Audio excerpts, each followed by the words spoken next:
This lesson is on price controls. Recall back in the supply and demand unit, we did talk about price controls. So price controls are any effort by government to force disequilibrium in the market. So there are two types of price controls: price floors, which happen above equilibrium, which is the legal minimum price set. An example would be minimum wage or price floors on staple goods like wheat. And then price ceilings are below equilibrium, and that sets a legal maximum price and causes a shortage. And so an example of a price ceiling would be on rent for apartments.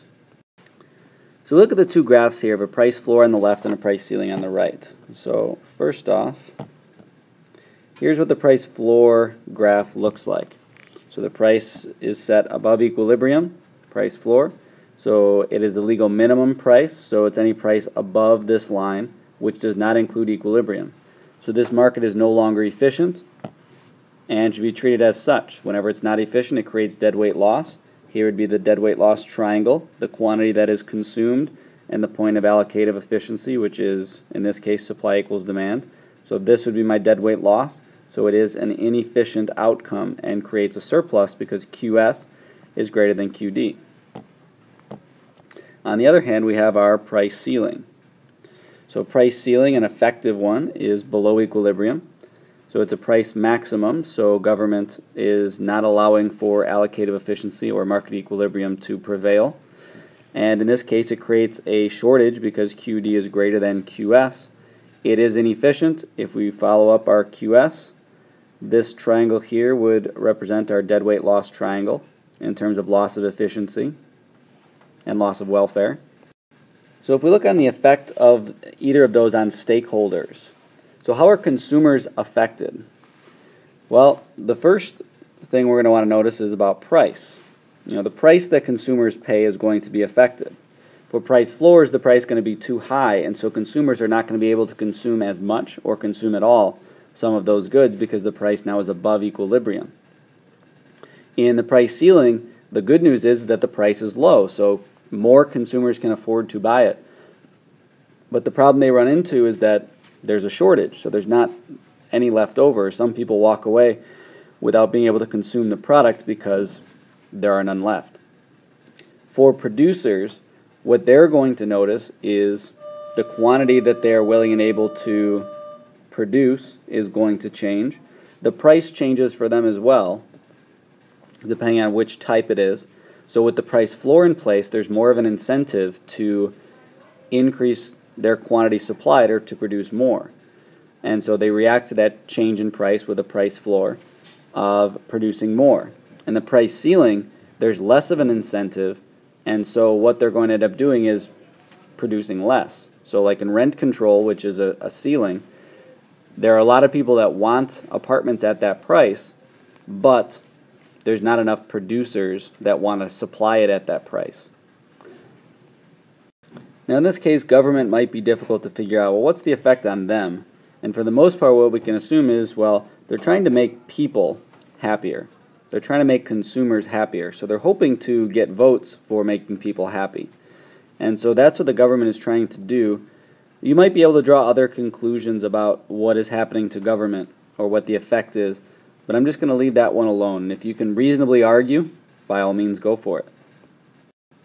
Lastly, some other effects of price controls. So the first two really kind of go together with parallel and underground markets. So let's take, for example, the minimum wage law, which is a price floor. So minimum wage is a price floor.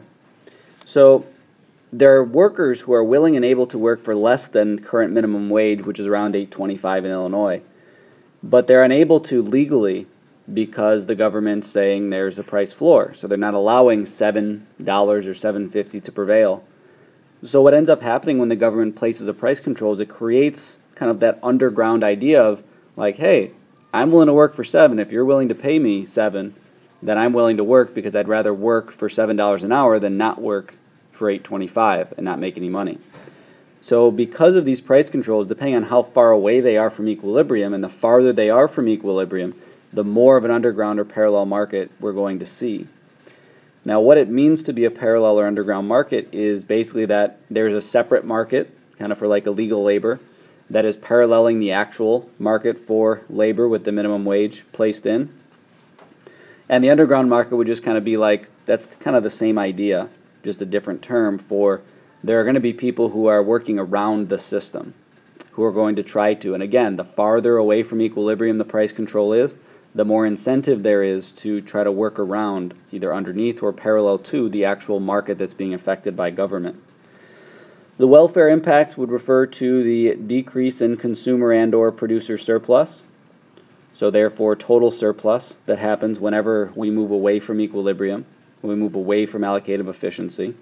So that's the welfare impact, is that consumers and producers generally lose, or society at least, total surplus. They lose whenever we put an effective price control in place. And the last one would be non-price rationing. Prices are a relatively efficient allocation of resources or allocation method. But if I am a renter, if I'm a landlord, and I am not allowed to discriminate based on price. So I'm not just going to say, well, there's 10 people here and I only have 5 apartments, so whichever 5 of you want to pay the most in rent. Because of the price control, I can't do that. And while it is illegal, what ends up happening is, well, I have to find a way to ration these 5 apartments off to these 10 people. So I have to find some way to ration them because I can't use price.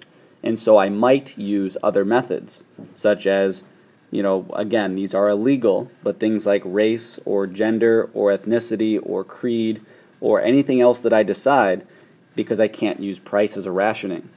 So in essence, government is limiting my amount of profit because I'm not allowed to ration based on price. So that then becomes very inefficient and, again, illegal, but it is what happens.